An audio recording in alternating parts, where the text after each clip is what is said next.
만남에는 세 가지 종류가 있다고 합니다. 생선 같은 만남, 꽃과 같은 만남, 손수건 같은 만남 이렇게 있다고 합니다. 생선 같은 만남은요, 만날수록 비린내가 난답니다. 그래서 만날수록 힘들다는 거죠. 고통스럽습니다. 서로에게 고통을 주는 것이 비린내 만남이다. 그럼 생선 같은 만남이다. 그럽니다. 꽃과 같은 만남은 뭘까요? 처음에는 너무 좋습니다. 향기가 납니다.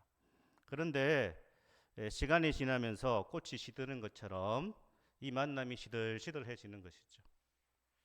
오래 가지 못하는 것이 꽃과 같은 만남이다.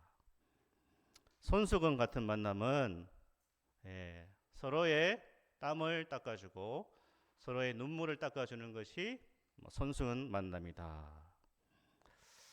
제가 인터넷에서 봤는데요. 목사와 성도의 만남도 손수건 같은 만남이 되어야 되지 않을까. 성도와 성도도 손수건 같은 만남, 부부의 만남, 남녀의 만남, 부모 자식의 만남도 이런 손수건 같은 만남이 되면 좋겠다. 그런 생각을 해봤습니다. 우리는 하나님과 만나 우리의 삶이 그리스도 안에서 정말 풍성해지기를 원하고 우리가 예수님을 만난 것이 정말 인생에서 가장 복된 만남이었다라는 것을 믿습니다. 아멘. 이 만남이 더 풍성해지려면요, 어떻게 해야 되는가? 하나님을 만난 성도들은 은혜로운 신앙생활을 해야 되겠죠. 예. 은혜로운 신앙생활을 해 나가는 것이 너무나 중요합니다. 어떻게 은혜로운 신앙생활을 해 나갈 수 있는가? 예배를 통해서 은혜를 받아야 됩니다. 아멘. 예배 통해서 은혜를 받아야 은혜로운 신앙생활을 지속할 수 있습니다. 아멘. 특별히 주일 예배가 너무나 소중합니다. 그래서 주일에 내가 어떻게 해서든지 은혜 받아야 되겠다. 주님을 깊이 만나야 되겠다. 그런 결단을 하고 올라오신 줄 믿습니다. 아멘. 예배를 통해서 은혜를 받아야 되고요. 또 예배 중에 말씀을 통해서 은혜를 받아야 됩니다. 그래야 은혜로운 신앙생활을 계속할 수 있어요. 다른 방법이 뭐가 있습니까? 아무리 사람과의 만남이 중요하다고 하지만 사람과의 만남은 생선 같은 만남이 될 수도 있고 또 꽃과 같은 만남이 될 수 있는 거예요. 우리는 우리의 중심이 항상 하나님과의 만남 속에 은혜로운 신앙생활을 유지해 나가야 되겠다. 그래서 예배에 내가 정말 목숨 걸듯이 그렇게 예배를 소중하게 여기고 또 예배 중에 주시는 말씀에 내가 은혜 받아야 되겠다. 그것이 너무너무 중요하죠. 이것이 원활하지 않으면 은혜로운 신앙생활 유지하기 힘듭니다. 예배의 은혜를 계속 받고 말씀의 은혜를 받아 나가야 우리가 은혜로운 신앙생활을 계속할 수 있다. 예배와 말씀의 은혜 받기 위해서는 힘써야 하는 것이 있습니다. 뭐죠? 그것은 말씀을 향한 갈망, 또 하나는 바른 말씀의 선포, 이 두 가지가 우리의 은혜로운 신앙생활을 유지하는 하나님의 길이다라는 거예요. 우리가 이제 사도신경을 쭉 살펴보고 있습니다. 베드로는 환상을 통해서 자신의 어떤 고정관념, 이방인에 대한 편견의 벽이 허물어졌죠. 그래서 자신의 그 고집과 자신의 아집을 뛰어넘고 있습니다. 그래서 베드로는 자기 생각보다 하나님께서 자신에게 보여주신 뜻, 이방인에게도 복음을 전가해라. 그것이 하나님의 뜻이었죠. 환상을 통해서 봤죠. 그래서 베드로는 자신의 생각과 자신의 뜻을 내려놓고 하나님의 말씀에 더 무게를 실어서 어떻게 합니까? 고넬료의 집으로 향했습니다. 이방인 고넬료에게 하나님의 말씀을 증거하기 위해서 떠난 것이죠. 이 걸음은 바로 베드로의 순종의 걸음이었다. 말씀을 따라서 순종하는 순종의 걸음이었다. 순종은요, 내 뜻이 아니라 주님의 뜻에, 주님의 말씀에 더 큰 비중을 두는 것이 바로 순종이다라는 거예요. 우리는 언제나 내 생각을, 내 경험을 하나님의 말씀 아래에 둘 수 있어야 된다. 그래야 우리가 순종할 수 있는 줄 믿습니다. 아멘. 오늘 본문은요, 베드로가 고넬료 집을 방문하는 장면인데 고넬료의 이 가정에서 말씀을 강론하는 중에 오늘 우리가 읽었던 44절 이하에 보면 성령이 말씀 듣는 자들 중에 오셨다라고 표현하고 있습니다. 44절 45절에 보면요, 베드로가 이 말을 할 때에 성령이 말씀 듣는 모든 사람에게 내려오셨다라고 되어 있습니다. 그리고 이 베드로와 함께 왔던 유대인들이 이 장면에 놀랍니다. 45절에 보면 베드로와 함께 온 할례 받은 신자들이 이방인들에게도 성령 부어 주심으로 말미암아 놀라니. 언제 성령이 오셨어요? 말씀을 듣는 중에 성령이 오셨다. 성령이 오시는 길은 어디입니까? 하나님의 말씀을 듣는 그곳, 하나님의 말씀을 향한 갈망, 거기에 성령이 오시는 줄 믿습니다. 아멘. 고넬료와 이제 좀 살펴보면요, 그의 가족들이 나오죠. 친척들, 친구들이 다 모여 있습니다. 고넬료의 집에. 그리고 베드로를 기다리고 있는 장면이 24절에 나옵니다. 24절을 한번 읽어볼까요? 이튿날 가이사랴에 들어가니 고넬료가 그의 친척과 가까운 친구들 모아 기다리더니. 누구를 기다립니까? 고넬료가 자기 가족과 친척들 다 모아놓고 집에다가 누굴 기다리고 있어요? 누굴 기다리고 있습니까?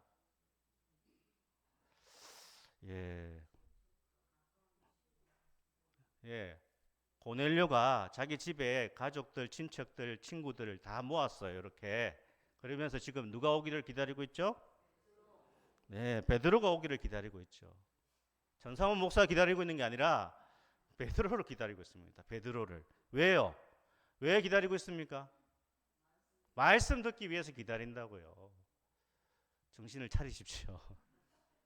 자, 근데 여기 기다리고 있었다라고 하는 이 헬라어가 영어 성경이 어떻게 번역했는가 했을 때에 expect라고 발음이 안 좋지만 그렇게 번역을 했습니다. 기대하고 있었다. 베드로가 오기를 기대하고 있었다. 다시 말해서 준비하고 있었다라는 거예요. 베드로가 와서 말씀 전하기를 이 고넬료와 이 집안 사람들이 다 기다리고 있었고 기대하고 있었고 준비하고 있었다라고 합니다. 마음이 분주하면 기다림이 사라집니다. 기대가 일어나기 힘듭니다. 언제나 우리는 미리 준비해야 된다는 거예요. 미리 준비해야 됩니다. 그래서 이제 기다리고 기대했다라는 것은 사모함이 있었다는 것이죠. 베드로가 와서 하나님의 말씀 복음을 들려주기를 사모하는 마음으로 모여 있었다라는 거예요. 이 사모함, 기대, 목마름이라고 표현해도 좋겠죠. 목마름, 갈망이라고 해도 좋습니다. 갈망.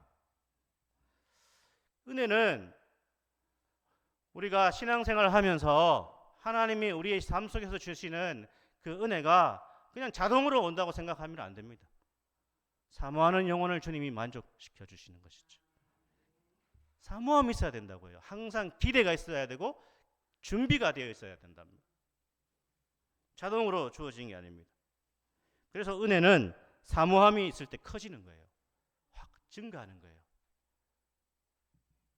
매주 듣는 말씀이고 매주 예배 드리는데 또 다음 주에 드리면 되고 나중에 또 은혜 받으면 되고, 그게 아니라요, 우리는 매 순간 이 기대와 준비와 사모함과 갈망을 가지고 주님께 나아가야 된다.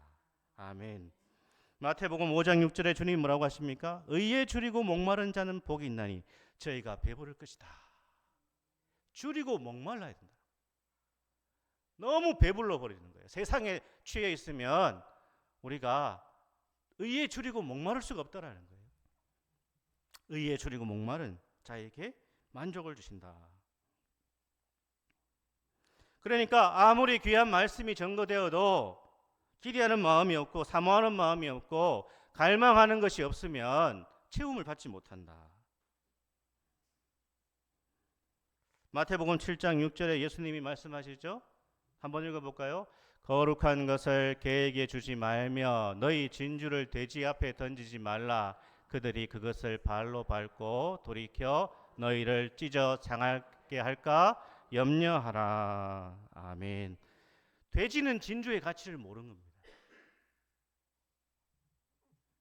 아무리 예배당에 나와 앉아 있어도 우리의 마음속에, 우리의 영혼에 하나님의 말씀의 가치를 모르면 우리가 돼지 비하하는 건 아닙니다.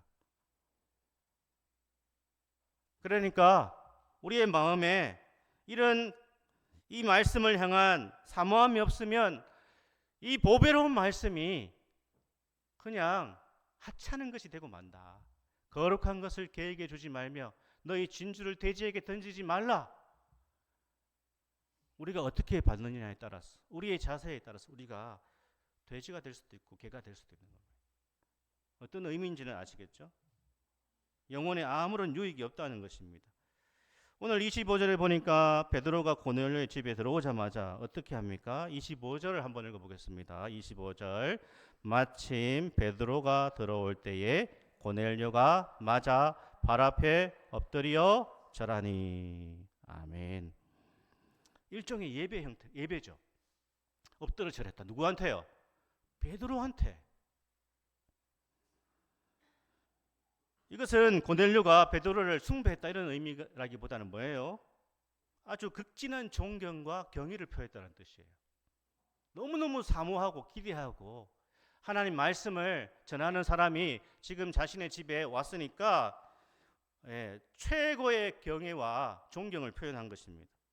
물론 베드로는 거절하죠. 그렇게 하지 마라 라고 합니다. 여러분, 고넬료가 누구죠? 지금 로마의 군대 장관입니다. 군대 장교입니다. 최고의 어떠한 지위를 가진 사람이에요. 베드로는요, 인간적으로 보면 별것 아닌 사람이죠. 그런데 이 베드로에게 고넬료가 보인 이 태도, 겸손이죠. 겸손하기 때문에 이렇게 합니다. 그의 마음이 가난하다는 뜻입니다.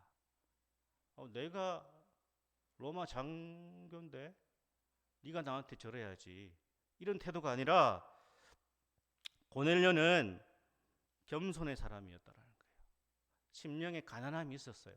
그래서 베드로를 보자마자 최고의 존경과 경의를 표하고 있습니다.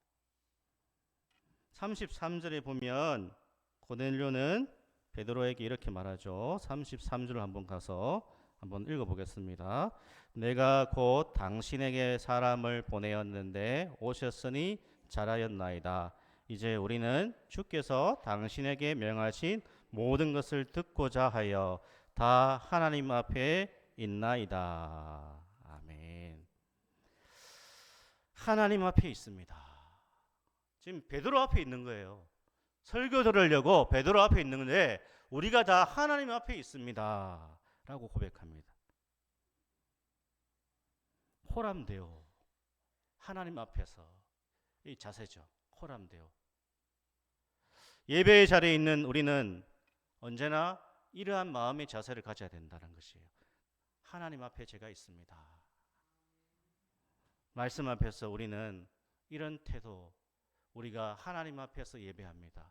우리가 하나님 앞에서 찬양하고 하나님 앞에서 기도하고 하나님 앞에서 말씀을 듣습니다 라는 것입니다. 우리가 다 하나님 앞에 있습니다. 목사 개인의 강연 들으러 앉아 있는 게 아니고요, 모든 거듭난 그리스도인들은 하나님 앞에 있는 줄 믿습니다. 아멘. 나는 지금 하나님 앞에 있습니다. 우리는 하나님 앞에 있습니다. 이미 은혜가 시작된 거예요. 이 마음의 자세부터 은혜가 시작된 거예요. 거기에 목사 설교가 얼마나 세련되고 탁월한 설교인가. 두 번째 문제입니다. 내 마음 자세가 내가 오늘 주일날 하나님 앞에 나와 앉아있다. 주님이 나의 예배를 기다리고 계시고 내가 주님을 영화롭게 하기를 원하시고 그분을 의지하기를 원하시고 그분의 말씀을 듣기를 원하신다. 우리가 하나님 앞에 있습니다. 그래서 말씀 듣는 시간, 예배하는 시간은 하나님 앞에 서는 시간이다 라는 겁니다. 그래서 이 신전의식, 이 코람데오, 우리의 믿음의 선배들은요, 이 코람데오 의식을 가지고 주님 앞에 살아가는 것이죠. 칼빈 선생은 사도행전 주석에서 이렇게 이 구절을 주석하고 있습니다. 자, 제가 한번 읽어보겠습니다. 하나님의 말씀이 우리 앞에 제시될 때마다 우리는 우리의 상대가 유한한 인간이 아니라 우리 앞에 계셔서 우리를 부르시는 하나님이라는 사실을 마음에 새겨야 한다. 그것을 망각하는 일이 있어서는 안 되겠다. 왜냐하면 하나님에 대한 이러한 존경으로부터 말씀의 위엄과 그것을 두려움으로 듣는 일이 비롯되기 때문이다. 참 위대한 믿음의 사람들 다르죠. 누구도 사람의 마음을 강요할 수가 없습니다. 누구도 마음의 태도를 이래라 저래라 할 수 없습니다. 하지만 스스로 하나님 말씀 앞에 겸손히 순종하고 가난한 마음을 가질 때에 성령께서 그 마음에 찾아오실 줄 믿습니다. 아멘. 우리가 동일하게 예배를 드리고 동일하게 말씀이 주어집니다. 여기에 하나님의 차별이 없어요.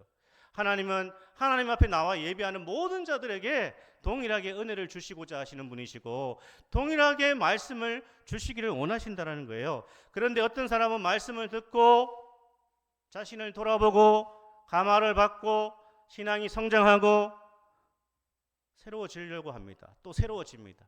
그러나 어떤 사람은 그렇지 않습니다. 하나님이 차별하시는 것이 아니에요.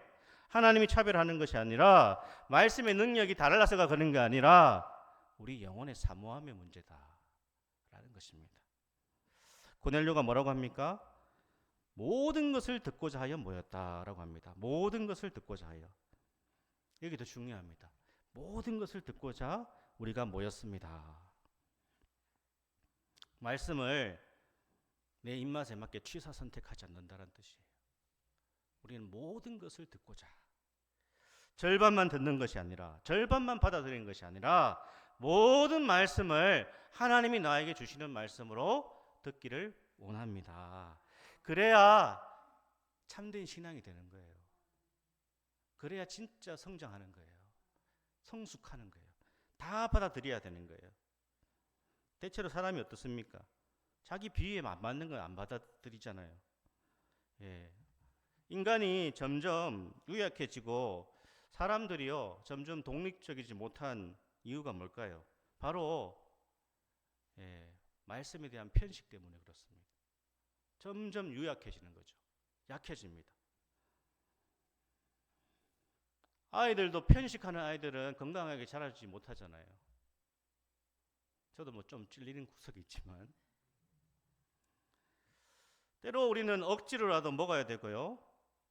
또 쓰게 먹는 것이 살이 되고 약이 되고 우리 몸에 정말 건강에 도움이 된다는 것을 다 잘 알고 있습니다.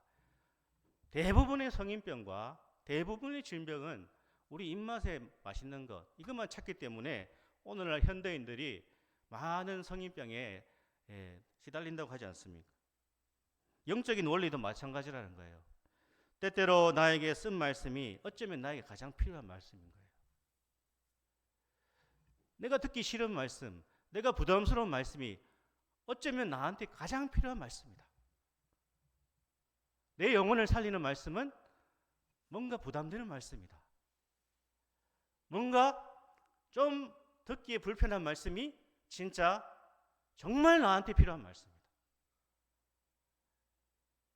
이것을 우리가 받아들여야 되는 것입니다. 항상 듣기 좋은 말, 항상 위로가 되는 말, 항상 내 기분에 좋은 말, 그것이 정말 내 몸에, 내 영혼에 유익할 것인가? 오늘 고넬료는요, 하나님께서 당신을 통해서 하시는 모든 말씀을 다 듣기 위해서 우리가 모였습니다.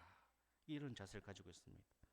사랑하는 여러분, 구약에 보면요, 나아만 장군이 어떻게 치료받았죠? 자신의 자존심을 꺾잖아요. 아니 그 깨끗하지도 않는 그 강에 들어가서 목욕하고 나와라 이렇게 지시하는 그 명령에 대하여서 나아만 장군이 처음에는 내가 누군데 그렇게 하느냐 나를 어떻게 보고 이렇게 했다가 나중에 자신의 자존심을 꺾잖아요.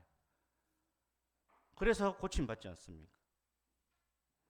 내 생각에 거슬리고 내 어떤 경험에 반하는 그러한 말씀이지만 그 말씀에 순종할 때에 기적의 역사가 일어나는 것입니다. 아멘. 거기 하나님의 역사가 있는 거예요.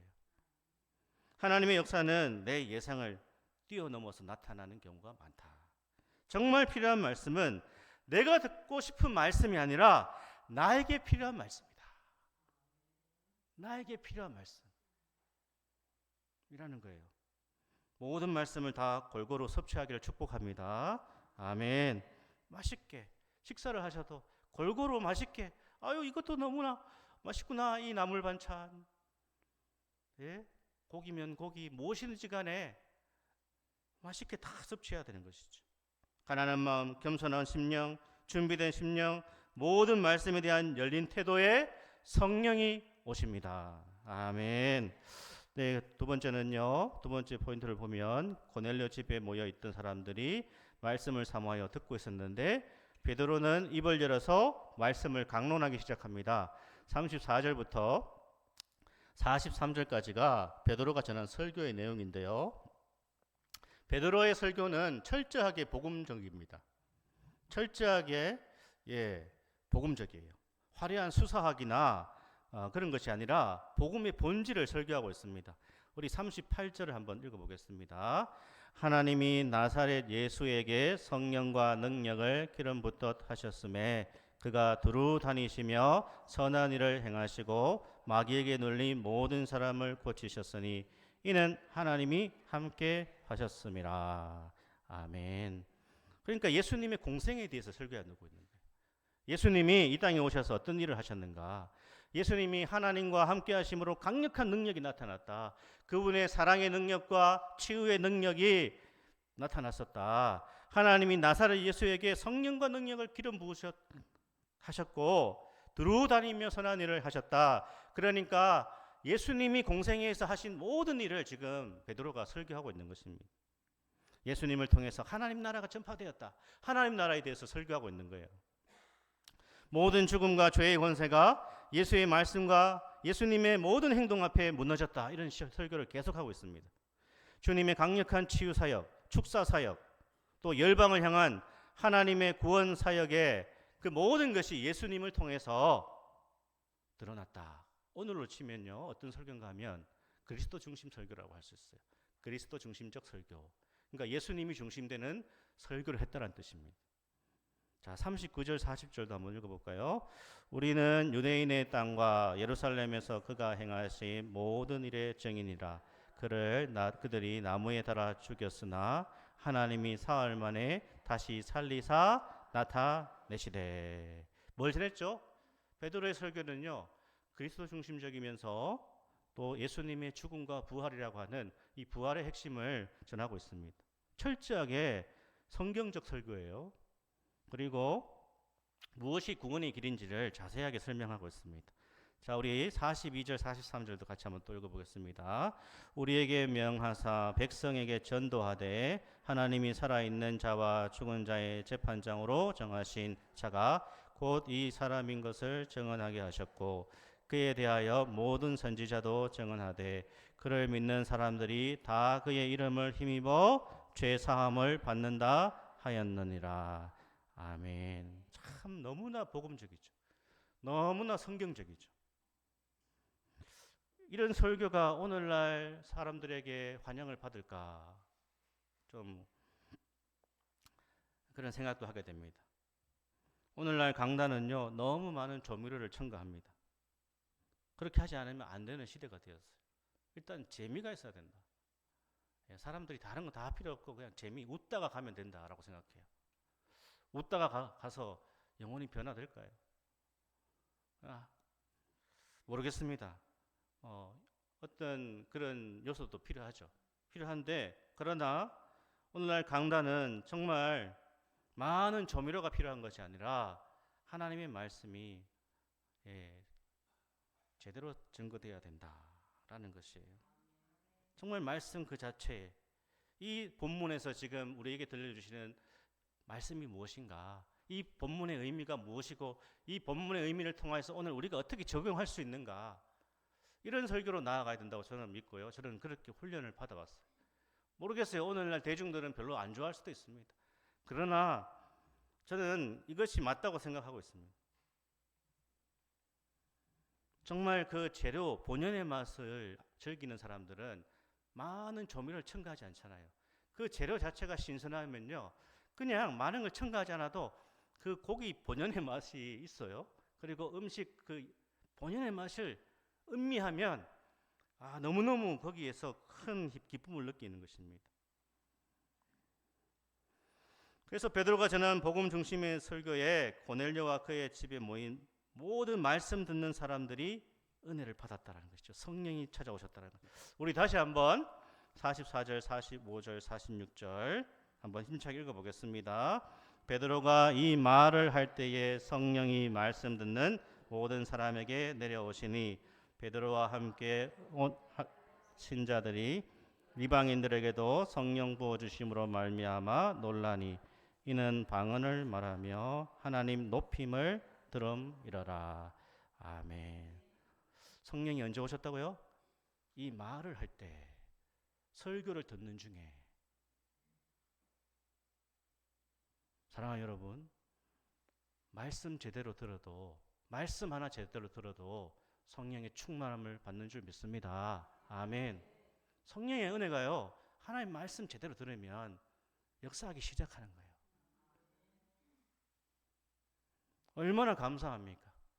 우리가 무슨 어디 저기 산속 깊은 데 가가지고 막 몇 날 며칠을 고행을 해야지 은혜 받을 수 있다. 이러면 몇 명이나 은혜 받을 수 있겠습니까? 그러나 하나님 말씀이 다 주어졌잖아요.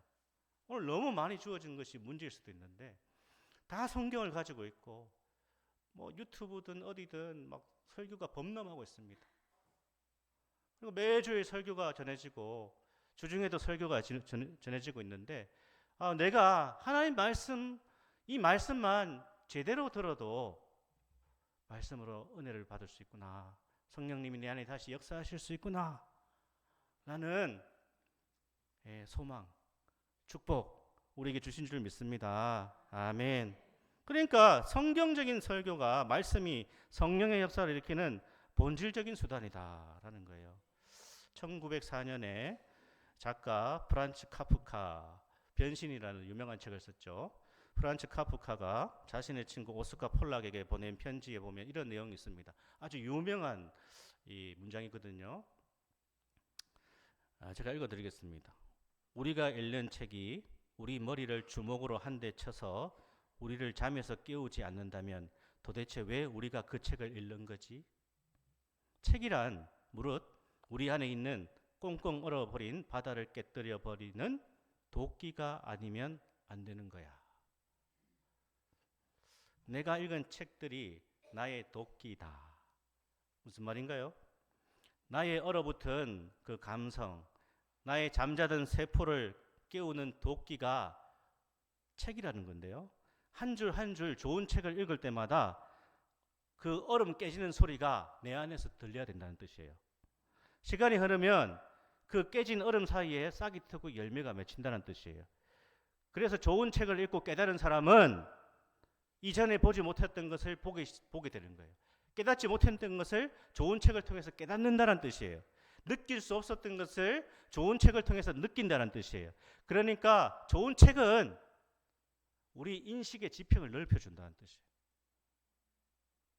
그래서 좋은 책이 그만큼 중요한 거예요. 독서의 힘이라고 하잖아요.